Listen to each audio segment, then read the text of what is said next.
আমার বয়সী কিছু বোন ভাইদের উদ্দেশ্য করে বলছি, তোমরা না এখনকার যে জেনারেশনে আছো, আমিও তো সেখানেই আছি।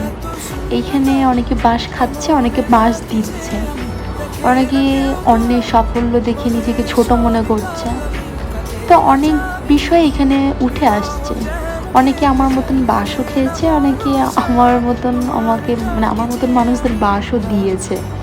তো তাদেরকে উদ্দেশ্য করে আর আমাদের মতো মানুষদের উদ্দেশ্য করে বলি, অন্যের সাফল্য দেখে না নিজেকে ছোট মনে করবা না।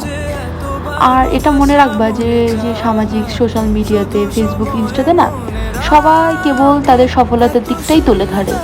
নিজের প্রোগ্রেসের দিকটাই একটু মনোযোগ দাও, নিজের গতিতে একটু এগিয়ে চলো।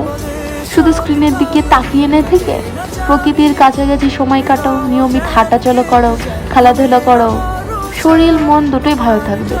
শুধু শুধু এর পাশ দিয়ে 2 দিনের সাথে ভালো করে কথা বলে, ওর সাথে 2 দিন ভালো করে কথা বলে কোনো লাভ হবে না বোন। একটু ভালো হয়ে যা, আর একটু আমাদেরও ভালো করে থাকতে